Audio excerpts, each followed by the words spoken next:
I am. Yeah. If everyone would please mute themselves and focus on my screen and my voice and repeat after me. I pledge allegiance to the flag of the United States of America and to the republic for which it stands, one nation, under God, indivisible, with liberty and justice for all. Back to you, President Lloyd.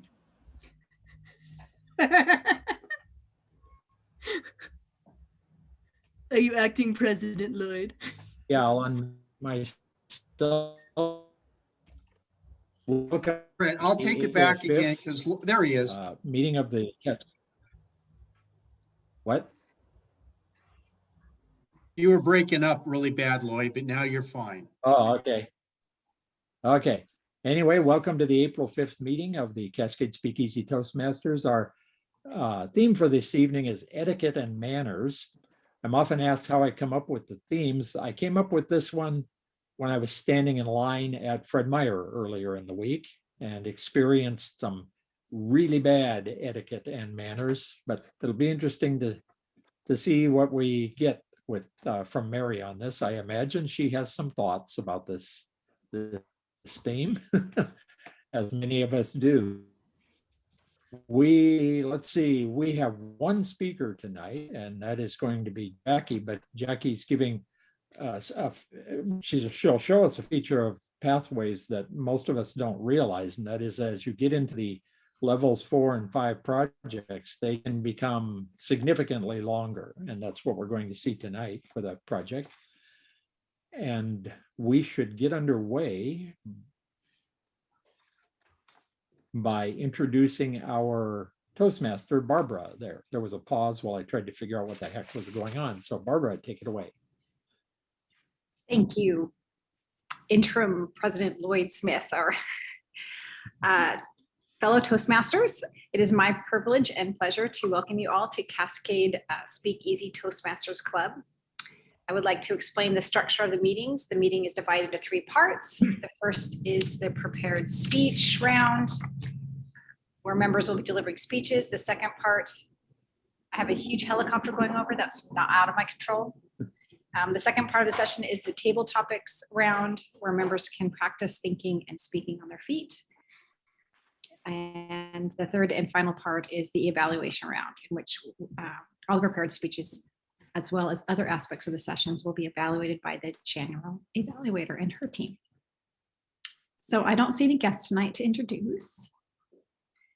So the joke of the day. I decided to do something a little bit different. So when it comes to following proper etiquette, I'll admit that I'm a fan of a few rules that probably seem a little bit outdated, such as waiting for my sons to open the door for me. As well as I love receiving and sending thank you cards. And it still really annoys me when people have very loud conversations on their phone in public. So their cell phone. However, I did a little bit of research on the history of etiquette. I probably am not as well versed in this as Lloyd Smith. However, it didn't take too long for me to realize that over 100 years ago, I probably would have been considered really uncivilized. So as my joke today, I have just a couple things to share with you. The British Manual, The Habits of Good Society, a handbook of etiquette for ladies and gentlemen, says that a proper lady should only accept 1 glass of champagne. Anything more or less would be improper. Just remember that. And of course, I had to throw in an author. Robert Louis Stevenson felt so strongly about the proper umbrella etiquette that in 1894, he penned an entire essay about it called The Philosophy of Umbrellas. He kicked it off by noting that umbrellas had become an indicator of one's social position, that silk umbrellas were for the hypocrites, and gingham umbrellas were for the decent and reputable. So check your umbrellas to make sure they're not silk. That is my joke for the day, in keeping with the theme. So I don't believe we have any program changes. So I would like, so please let me introduce the general evaluator for this evening, Selena Dink. Thank you, Madam Toastmaster. I do believe I am unmuted for a change. The purpose of the general evaluator is to evaluate everything that happens in tonight's meeting. I will take notes for things that happen and things that don't happen. I will evaluate every participant on the meeting program and look for good examples of preparation, organization, delivery, enthusiasm, observation, and performance of duties. Right now, I am observing the Blair Witch Project, AKA Steve Schwind, as he gets situated in his vehicle for the evening. At the end of the evening, I will give a full report. I'd like to introduce my crack team of assistant evaluators this evening. Pat Whitfield, could you explain your role as evaluator number 1? Yes, I will be evaluating Jackie's speech. She really has chosen a challenging area. It's reaching consensus. Her topic is the future of Cascade Speakeasy, and the purpose is for her to work with a group to practice reaching consensus on any given topic. So I assume that we're all going to be in the mood to be persuaded. Having been an educational administrator, I can tell you that working with college professors is like herding cats. I hope that we won't follow that particular model. So looking forward to hearing what Jackie has to say about the future of Cascade Speakeasy. Thank you, Pat. And now we're moving on to the role of our timer. Kathleen McNulty, can you explain your duties for the evening? Yes, thank you, Madam General Evaluator. It is my responsibility to tell people to shut up.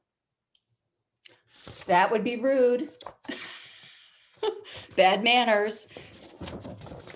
It is our jobs as speakers to keep our remarks within a certain period of time, both because it's polite and because we only have so much time to listen. I will be timing speeches.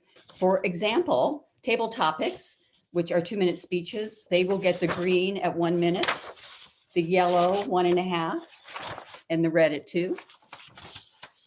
Our evaluators, which are 3 minutes, will get the green at 2, the yellow at 2.5, and the red at 3. We have 1 evaluator. My most difficult assignment tonight will be monitoring Jackie. She's giving a longer speech, and I am to give her 2 sets of timing. At 18 minutes, she's going to get the green, 19, 20. Then she has a 3-minute summary where we've got 1 minute, 2 minutes, 3 minutes. Nope, 2 minutes, 2.5, 3 minutes. Correction. Thank you, Madam General Evaluator. Thank you, Kathleen McNulty.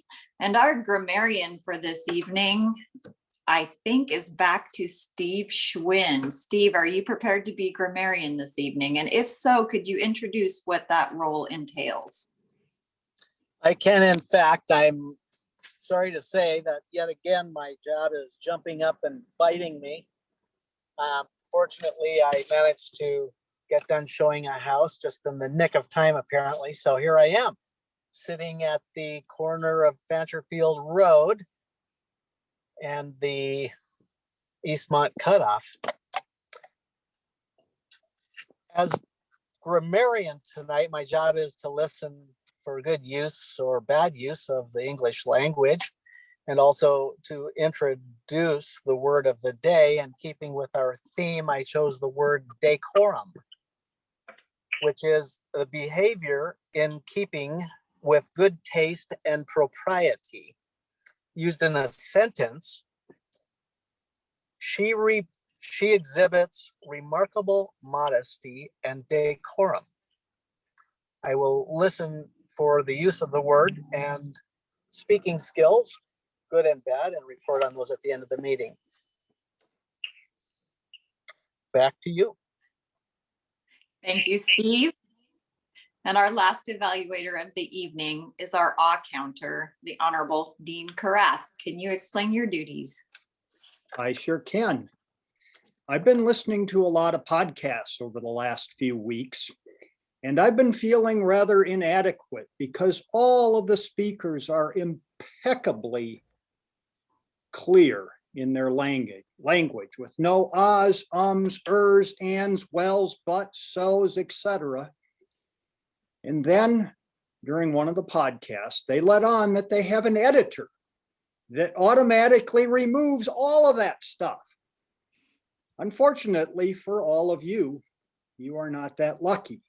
And I am going to count each and every one of them. So please try to minimize your fillers. Thank you.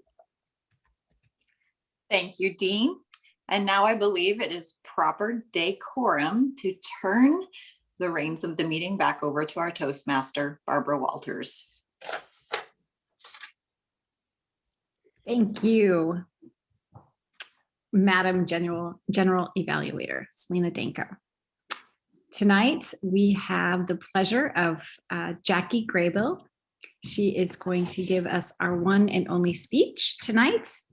And she sent me a little bit about it. She says that it's a project from level 3 of the Effective Coaching Pathway, and it's called Reaching Consensus.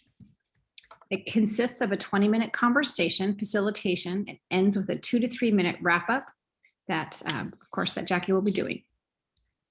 As life post-COVID becomes a greater possibility, the new normal of Toastmasters Zoom meetings may be changing.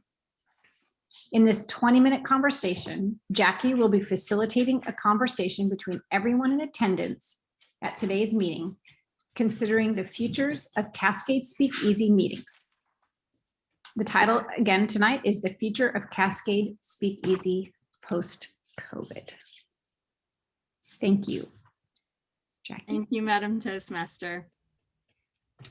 This was hard to pick a topic. Thought about doing something like, who is the best author of all time? Because we have a lot of teachers and professors and avid readers, or something like, is it potato or potato? Something silly. I didn't want to do anything super controversial.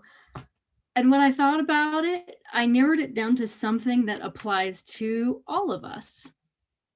We are nearing, hopefully, fingers crossed, the end of our COVID restrictions within the year.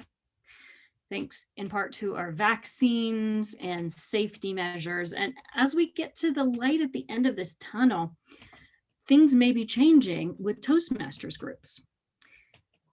A lot of Toastmasters groups have switched to Zoom. And from what I'm hearing, some plan to continue in a hybrid type of format. So they would have in-person as well as a setup where people could join them on Zoom. And I would like us to chat about this. What are the pros? What are the cons? Do people think that we should strictly be meeting in person? Or do you think that the hybrid is a good idea? I don't think anyone feels that we should go ahead and keep meeting on Zoom and not go back to in-person. So that's off the table. Hopefully we have enough opposing viewpoints for an interesting conversation. And I would love to hear from everyone on this point. Does anyone feel like they would like to start us out with what they think? Should we go back to strictly in person or hybrid meetings? And Dean, thank you. You are going to get us started. What do you have to say about it? I have been considering that exact topic for about a month now, perhaps for obvious reasons, because I live a 2+ hour drive away, and I really like attending Toastmasters meetings. So I was considering, wow, I wonder if we could figure out a way to do at least a partial hybrid meeting so that I could, in fact, attend almost every week in some capacity. And I was thinking if we could work that out, I know I would at least show up to give speeches in person, because quite frankly, I miss all of you. Some of you I have never, ever met. In fact, most of you I have never met in person, and I really want to do that. But for a lot of stuff, like counting fillers, I could stay here in the comfort of my house and still contribute to the meeting. Now, one of the main issues I see is the technical issues. Do we have Wi-Fi access in the church where we've historically met? That's probably the first question to answer. And of course, the other question is, would all of you be amenable to that? But I'm suspecting you might be, because I could attend. I note that we're short of members. I suspect I could get up to several members from the Methow Valley to join, which would help fill out our club to 20 members. I know there's interest here. We have a local bulletin board. People have expressed interest. I've answered questions, but I've never been able to get anybody to come with me to Wenatchee to attend a meeting. And there's clearly not enough interest to start a club here, because you need probably 25 or 30 to actually get started. And we just don't have that many people here. So that's my 2 cents worth. I hope we consider some form of hybrid meeting, perhaps just periodically hybrid meetings. Thank you, Dean. I would say that that's worth more than 2 cents. I would say that's very valuable feedback, especially as you're the only one who's attending now who is further out. And I love what you said, that you would attend in person if you were speaking, which we could continue to give speeches on Zoom. I apologize. I'm at my sister's house in Colorado. Let me let the puppy out. Just a second. Okay, go. Okay, I'm back. But also, Dean, what you were saying about getting some other people to potentially join and the interest, that is exciting and valuable. And who knows, maybe I'm just an optimist, but I think that maybe a hybrid could end up filling out more numbers than we originally had when we were in person. Who knows? Very valuable feedback, Dean. Thank you so much. I really appreciate it. Would anybody like to follow up on that? Lloyd, please go ahead. And then Mary, thank you. I've also been thinking about this question for quite a while, because it occurs to me, not just with our club, but most clubs, the transition back to normal is going to be just as tricky, or maybe trickier, than the transition away from normal was at the start of the pandemic. The idea of hybrid meetings has done exactly what Dean was talking about. There are clubs that have actively recruited people from all over literally all over the world.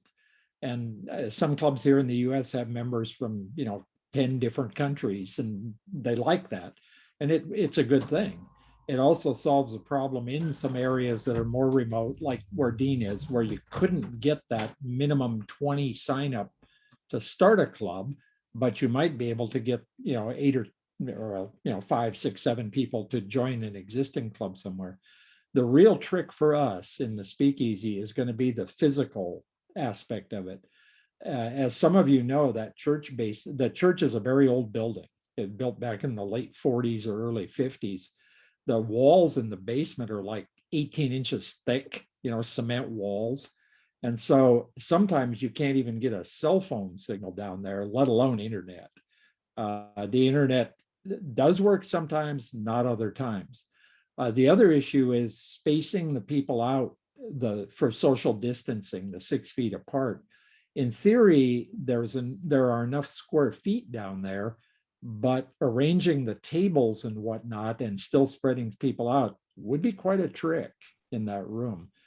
There are people who are lucky enough to be in facilities where they have, big screen, a big TV, a projection type TV, like that meeting that Kathleen, I think it was you who sent us the picture.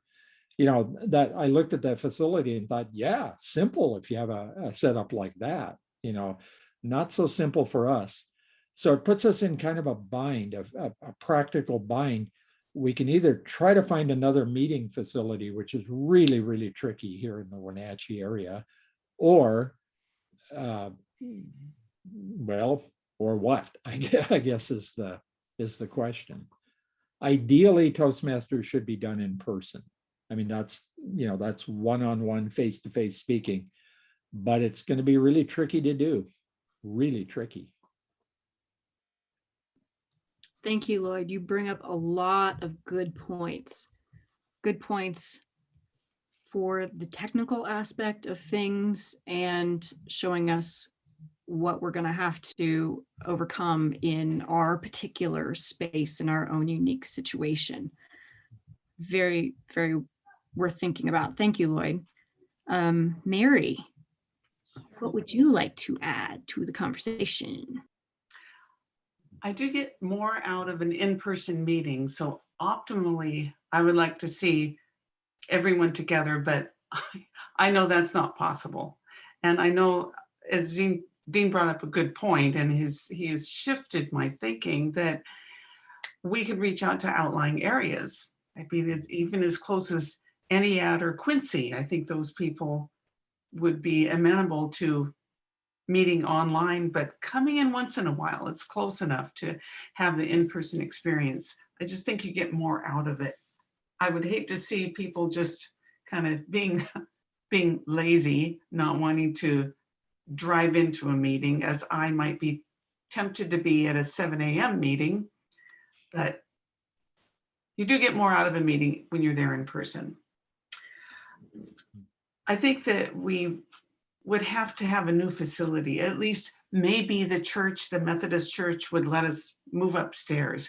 Maybe the Wi-Fi is better up there. I don't know. I never really put it to the test, but the basement Wi-Fi is really terrible. That's not insurmountable. I've done that before in other Toastmaster clubs when we lose our space and we've got to go searching for something. We can do that. But I wonder how those hybrid meetings work. I know that they're doing it in some of the Idaho clubs. So we had conversations last week and visiting other clubs and having people visit us. They're doing it there. So be a good idea, I think, to scout it out and see how it works for other clubs. But I'm in favor of a hybrid meeting. Thank you, Mary. And I love what you said, that Dean changed your mind because he gave you something new to think about, which is that's what consensus is about, right? We all bring our ideas and we play off of each other. And this group is so great for innovations. And the facility, important aspect, like Lloyd was saying, that we probably need a new facility. And Barbara put something in the chat. Would you be willing to share a little bit about what you put in the chat, Barbara? Yes. The library, especially the new renovated library, Wenatchee, has a meeting space once we're opened, and it has all of the, did Steve catch that? When we are open, it has all of the technology to do a hybrid meeting, and it's free. That's exciting. Barbara, can I ask you, what is the space like as far as social distancing possibilities? Is it a small space, or do you think that there would be enough room for us all to spread out? It is a smaller space. That's why we'd have to wait until we're open and less social distancing. Everybody's had an opportunity to get the vaccine that want it. It is like a meeting room size, like a boardroom size. So okay. It would depend on how many people showed up to the meeting versus keeping it hybrid. Right. And I would like to just add my 2 cents, just really quickly, that I also concur with the folks that have already spoken, that a hybrid meeting is a really good way to go to keep membership up. I liked what Dean said about encouraging new new people to join. So that from the comfort of their home. I happen to be one of those people like Mary, though, that like to meet people in person. You know, when I give my first speech, it will be difficult to do it over Zoom, as I've seen all of you master. But that's it. That's my 2 cents. Thank you. Thank you, Barbara. You're right. It is very different. And I don't know if you know this, but I have never been the president in a in-person meeting. And before Zoom, I'd only given 3 speeches in Toastmasters. So most of my stuff is on Zoom, and it's a very different feel when you're in that room and you can read people's energy, and you don't have to worry about your puppy scratching on the door and all of that. Thank you for adding all of that. I am excited about where this conversation is going. Would anyone else like to? Oh, Steve, and then Rob. Go right ahead. Thank you, Mary. As I've listened to the thoughts shared, it caused me to reflect back to when I was in high school in the 70s, watching Captain Kirk flip open his communicator and talk to people up on the ship from down on the planet, and watching Woody Allen and his crazy movies, waking up in the 28th century to have this and that and the other thing happening, and all of the instances where the movies were implying that this type of thing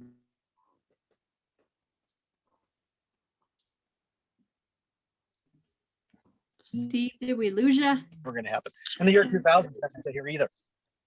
Steve, can you repeat that a little bit? I think we lost you. I don't know. How about now? There you go. There you go. We can hear you now. I think I lost my connection. there you go. I'm back. You're back. Okay.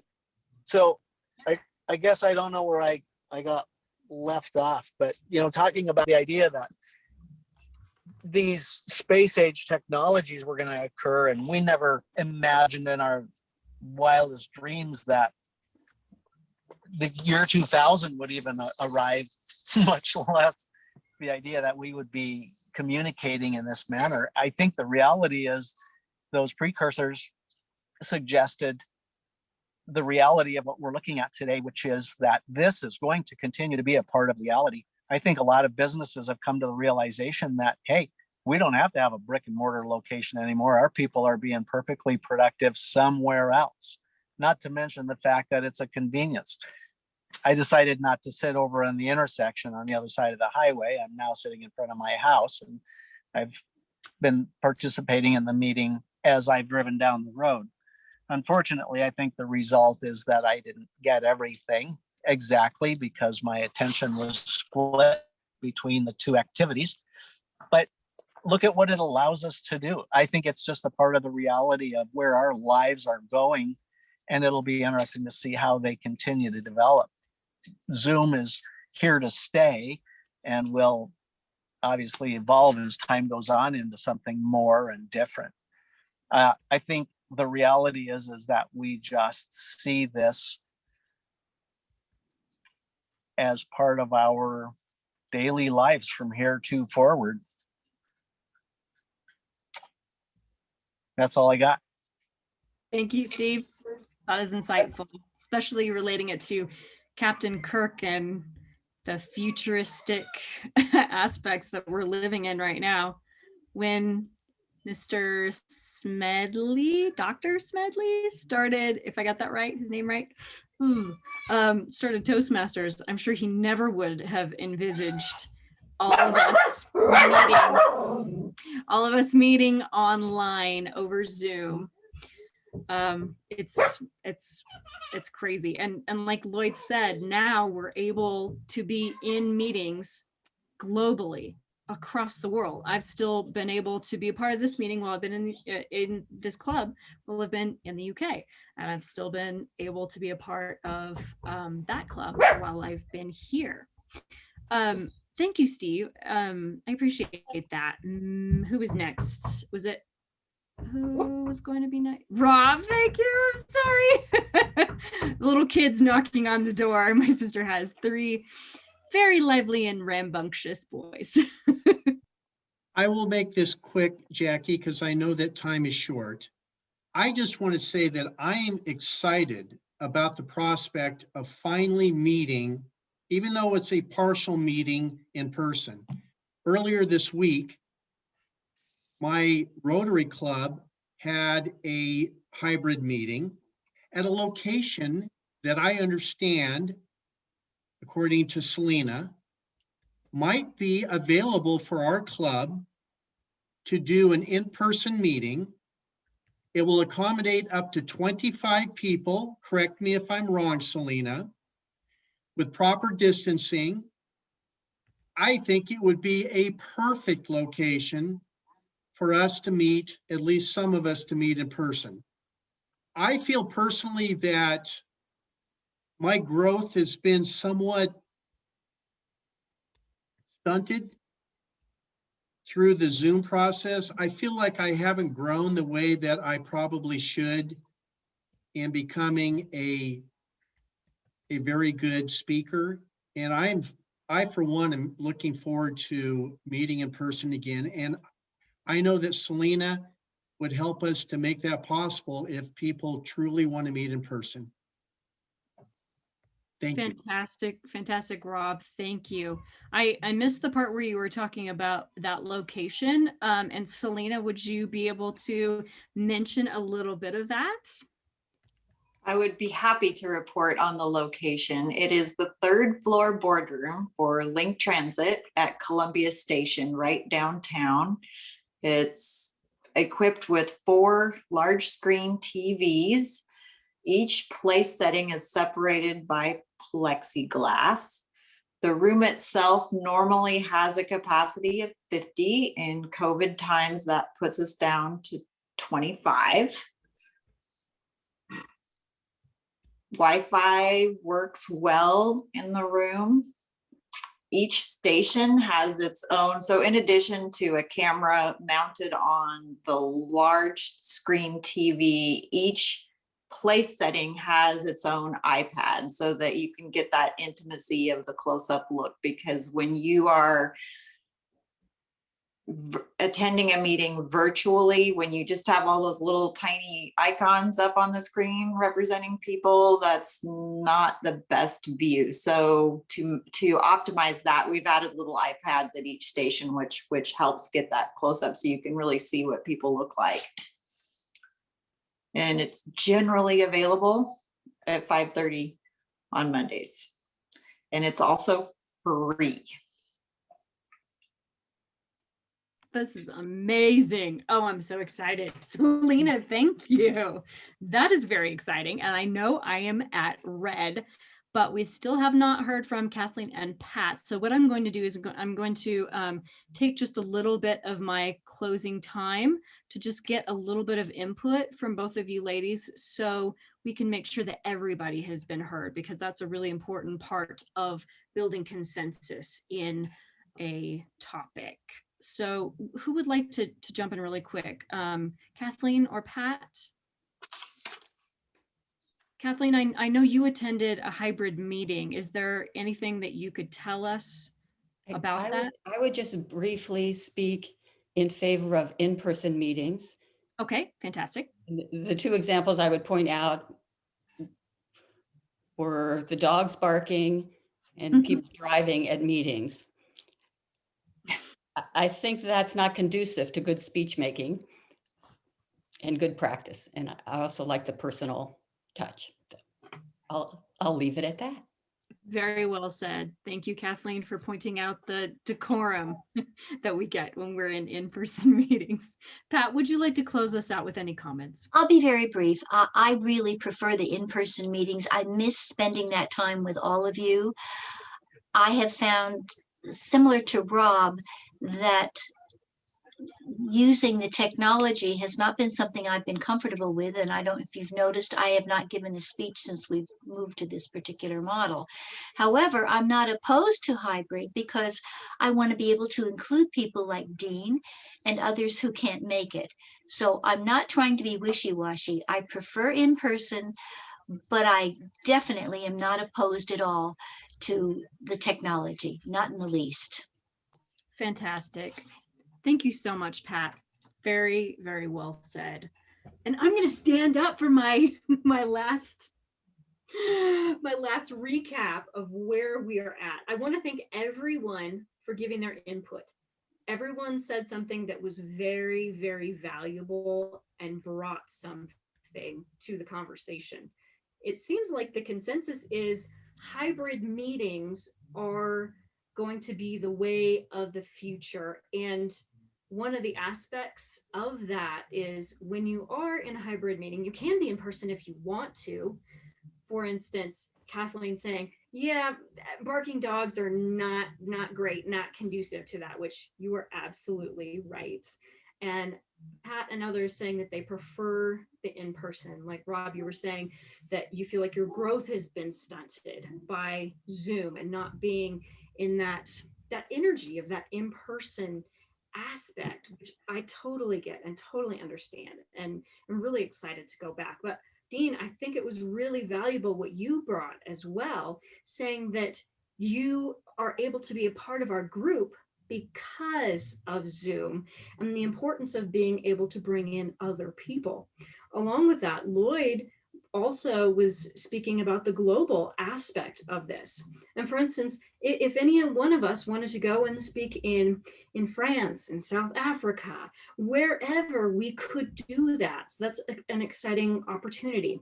We talked about the particular limitations of being at the church, and we had some really great opportunities for new locations, which are free, which is fantastic. So I feel like this has been a really fruitful conversation. And I just want to thank each and every one of you for what you brought to the table. Thank you, Toastmaster.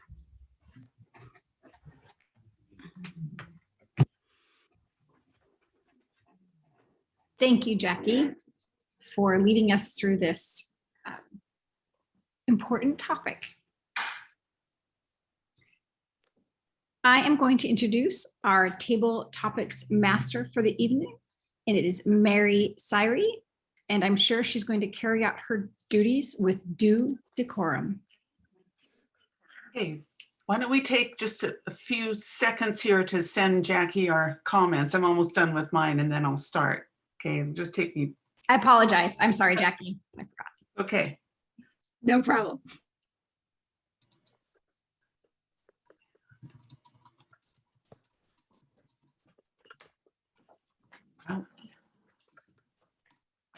Okay.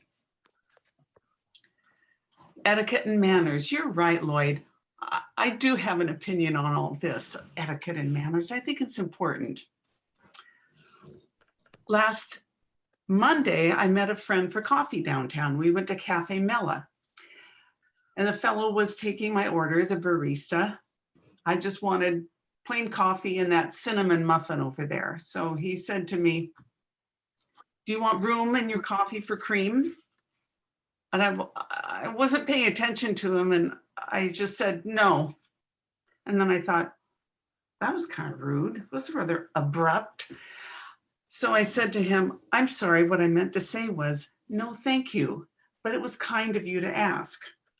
He turned to me and said, oh, you know, it's so nice to have somebody be polite to me. We have to be polite to all our customers and not that many people are polite back. So I really appreciate your restating that. It means a lot to me. Poor guy. I told him, well, I think it must be really hard to work behind the counter during these pandemic times. So you deserve some respect and decorum. Lloyd, it sounds like you've had a similar experience, but on the other side of the spectrum. Why don't you tell us about your Fred Meyer story? Thank you, Mary. Yeah, I was standing in line at Fred Meyer's early in the morning before 7 o'clock. I just live a mile or so from the store, and so that was convenient to me. And you would think that early in the morning you wouldn't encounter very many people, but you do. And some of them are very grumpy people early in the morning. And what I saw was a woman who I'm terrible at guessing ages, but I think she was probably into her maybe middle 60s to early 70s or so. She's standing in line, and everybody's supposed to stay 6 feet apart. And she was back about 6 feet from whoever was in front of her. And a much younger guy, probably in his 30s or so, with a cart, pulls up in back of her, and he looks at her and looks over at the check stand and sees the space, and he started bumping her with the cart, and she's kind of hitting her ankles from the back with the cart, and she looked back and said, pardon me, and he said, why don't you move it? And that struck me as really a dumb thing to be doing and saying on several different levels, the pandemic level, but also just the politeness level. And I'm old enough that younger people, or I was taught that younger people should be more polite to older people, and this guy was not. And I thought, it's really tough to be that rude on so many different levels all at once in a very short period of time. That was an impressive achievement on his part.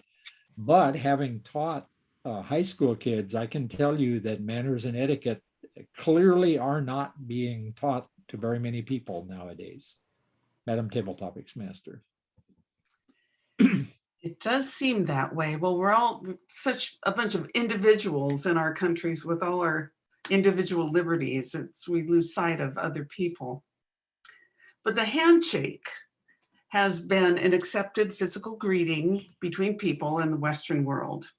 You can tell a lot about a person just by the power of their handshake. But in a post-pandemic world, Rob, do you think we'll go back to the handshake? And if not, what will replace it?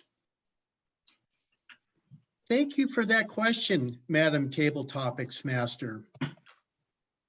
Having just completed a season of football, I experienced the handshake at a number of different levels, not only with my fellow officials, but with the coaches, even with some of the kids.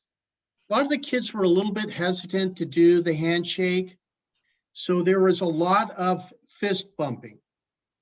And I think that most people are comfortable with that. However, there was a lot of non-etiquette and non-mannerisms happening on the field. Granted, these are kids that are 15 to 18 years old, and they're in a rough and tumble sport. So they're not always going to practice their best manners. But I will tell you the one thing that really troubles me, and I agree with what Lloyd said. I don't think young people today truly understand what is proper when it comes to conversing with people. It grates on my nerves when I say thank you to someone and their response is, oh, no problem. That is the worst response ever. Whatever happened to the phrase, you're welcome or you're more than welcome? It's almost like it's not part of the English language anymore. And I practice that all the time with everybody that I have an intercourse with. If they do something for me, I thank them.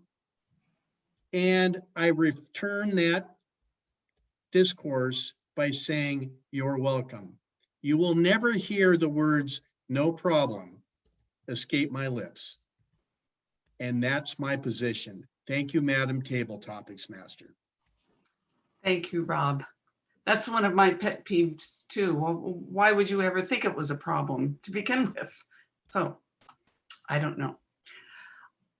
It's 6:16 and I think we'll cut table topics off right here. Everyone's had a chance to speak now, and I will turn it back to our Toastmaster, Barbara.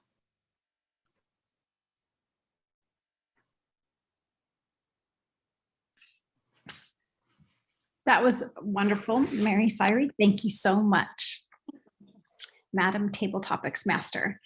I'm going to pass it back to our general evaluator for this evening, Selena Danko.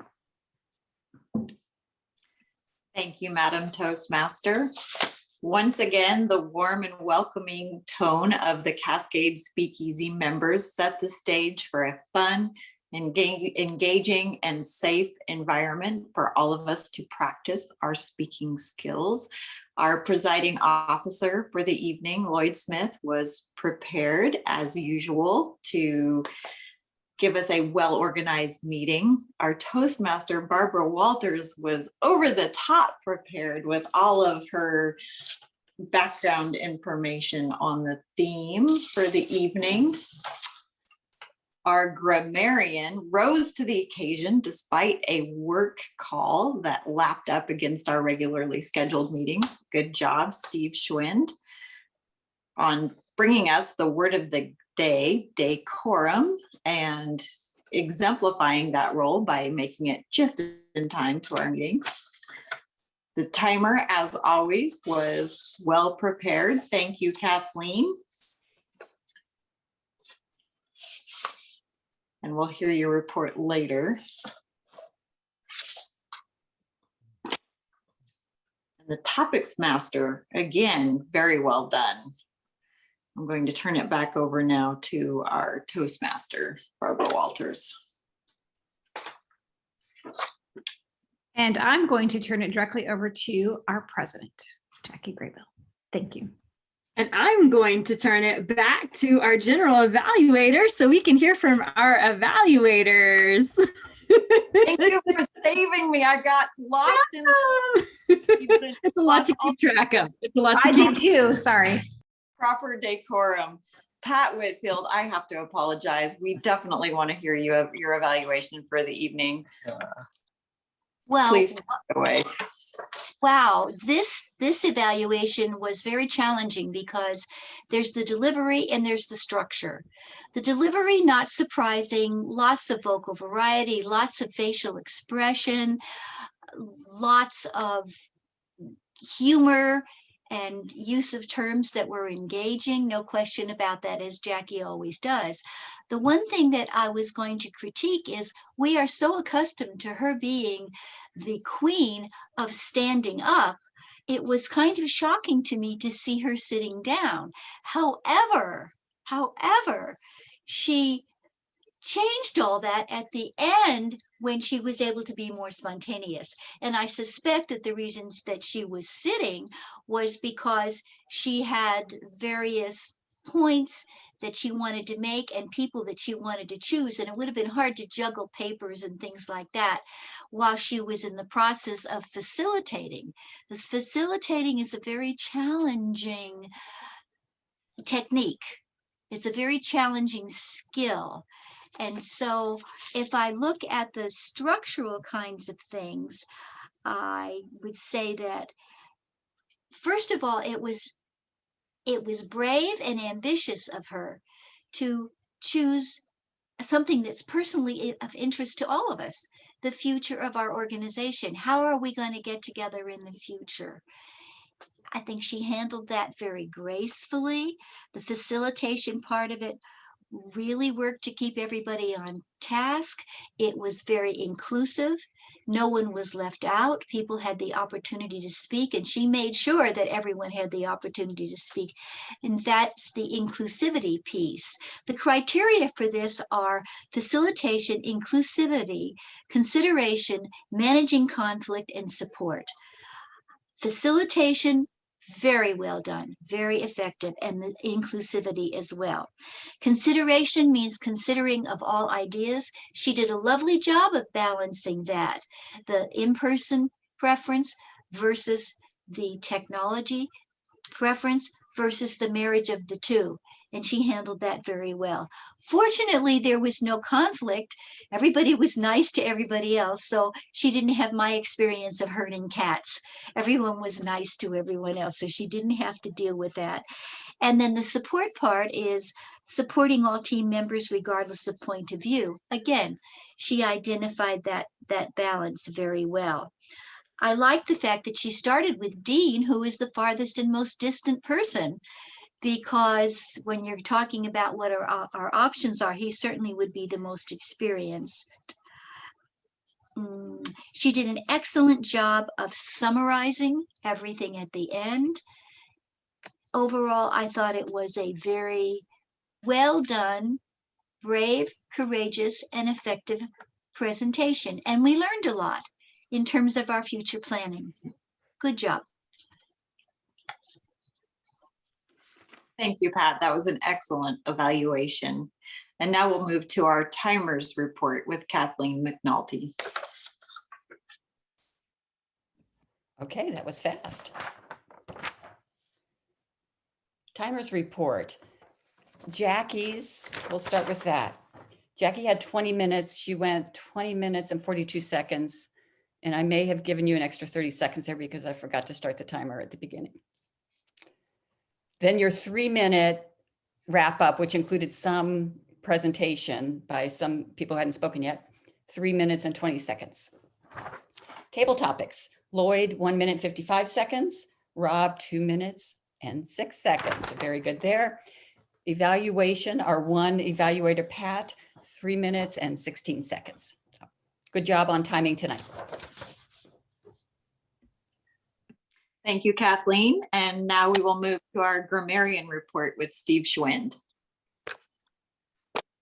Thank you. I want to thank everyone for being accepting of my move and on the move participation tonight. Not ideal, I know, but at the same time, it kind of exemplifies that notion of where life appears to be going with regard to fluidity in our participation in these programs and activities. Because I was trying to get from A to B and doing this and that and the other thing involving a steering wheel, I probably didn't get as much as I might have liked to regarding everyone's speech and grammar usage, but I didn't hear anything just over the top outstanding bad, and nothing really grabbed me that was outstandingly great. I had a couple of thoughts. One of the things that stands out to me when I listen to people speaking is putting the word at the end of a sentence. Where are we at? As opposed to saying, where are we? I think it's improper use of grammar. It's considered a preposition, which does not go at the end of a sentence, but it's just something that's become my pet peeve. Also, I liked the use of 2 cents worth. I always wondered, how much is 2 cents worth of information? I'm going to look that up and see how that came into use. I think it's a fun one. Word of the day was used by Jackie. Barbara, Selena, did I hear it twice from you, or was it potentially 2 from Jackie? I thought I heard it. I didn't quite get it clear. And Mary used the word once as well. Good effort on that. Good fluid speaking skills tonight from the grammarian's point of view. And back to you. Thank you, Steve. And now let's hear from the ah counter, Dean Karath.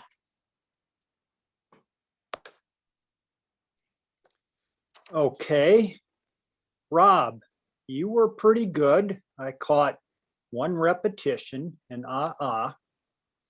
Lloyd, I caught 2 ahs, a you know, and a repetition, I.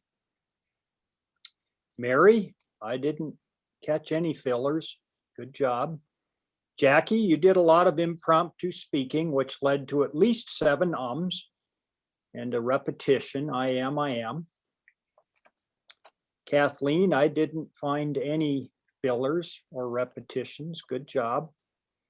Pat, I think I caught an it was. Barbara, I caught 3 ahs, 3 ums, and a so. Selena, I didn't hear any fillers. And Steve, you had an ah and a kind of. Now, I must admit, I might have missed a few during that discussion because I must admit that I was totally engrossed and engaged in what seemed to me to be a very fascinating and exciting discussion of hybrid meetings. Thank you. Thank you, Dean. Thank for that report. And thank you, Jackie, for saving me from myself as I lost myself in this structure of the meeting. But I just want to thank Lloyd because he does such a good job of organizing our meetings that I realized in the middle of the weeds that I had gone astray, and Jackie was able to bring me back in where I belong. So I appreciate that. I got kicked out of the meeting for a minute and then had to come back in and completely lost my way. So thanks for saving me. And overall, the meeting was excellent. I kind of already went over all of the reports from everyone. So appreciate everyone's efforts this evening. And then I'll turn the meeting back over to our president. Jack, it's Lloyd tonight. So we'll turn it back over to Lloyd or Jackie. Somebody take it away. Jackie. Thank you, Selena. You did a wonderful job, and it's easy to get in the weeds, as you say. One tip that sometimes I do is I put my thumb on the paper if I've got a paper, and then I'll talk, and then I'll look down at my thumb and move it down. So you may want to steal that next time. But I agree with you. Lloyd does an excellent job of putting our agendas together. You know who else did an excellent job? All of you. That was a fantastic conversation. And I loved the enthusiasm, the passion that you brought to it. Also, we came up with some wonderful possibilities for the future. And I'm excited about hybrid meetings, especially incorporating all of what you brought. Yes, Mary, would you like to go ahead? Really quick, and some really good ideas did come in for organizing hybrid meetings, for finding a new location. So look in your pathway to level 4 and 5, these would make great projects. A high performance leadership project, just look up there and hook onto one of them. It's a perfect timing. There'd be great projects because they have to be done regardless. And you might as well get credit. Yes, you're absolutely right. And this is, I'm glad I picked this topic because it's something we all needed to talk about anyways. And we got the time without having to block out something separate. And I'm mindful of the time. So if we could go ahead and send our to Rob, send our votes for Speaker of the Night to Rob, and everybody got to speak tonight. So please vote. And I want to ask Lloyd if there's anything else you would like to add besides what you said earlier, which was very insightful. I was going to mention the same thing Mary just did. As we make this transition to whatever it is we're going to end up doing more or less quickly, or maybe not, it's hard to know. There will be a lot of organizing to do, and a high performance leadership project is level 5 in several different paths. And as Jackie said, if you feel like organizing stuff, that would be a great way to get some credit for it too, and do an important job. This question of what to do about making the transition, or whether there should be a transition or not, is something that it isn't just us talking about this. It's Toastmasters all over the world, because we've kind of got a tiger by the tail. Now that we've jumped away from the in-person meetings, getting back to some semblance of them, whether it's hybrid or totally in-person or whatever, is going to be difficult. There's no doubt. It isn't something we have to decide, next week. So it's more probably like next year. But anyway, it is something we'll be talking about. And finally, this this agenda that I was given credit for is actually on the Toastmasters International website. I just adapted it pretty heavily to our own use, but there's a lot of stuff on that site. It's worth looking at that site. And one thing worth looking at is the monthly magazine, which is no longer print available, but it appears on the website. It's worth reading. You already paid for it, so you might as well read it. Thank you, Lloyd, You, for Jackie. reminding us about that. I forget about that sometimes, and I see the email come through and I think, oh, that's a good article to read. That's a good article to read. And they have some very out of the box thinking as we approach all of these different transitions that might be useful. Thank you, Lloyd. We appreciate it. I should mention, like, I think it was in last month's issue, there was an article, how to avoid Zoom fatigue. And it was specifically for Toastmasters, but it would have applied to any organization that's doing Zoom meetings. Yes, it's our new normal, right? As Yeah. somebody said, or maybe I said it, I don't remember. Oh, Rob, do you have some results for us? I do. Yay. It's really neat to be back to Toastmasters. And what was really exciting is that there were so many good speeches and evaluations. 50% of the people that joined tonight actually received votes. However, there was an odds-on favorite. Congratulations to our winner this evening, Jackie Graybill. Hey, Jackie.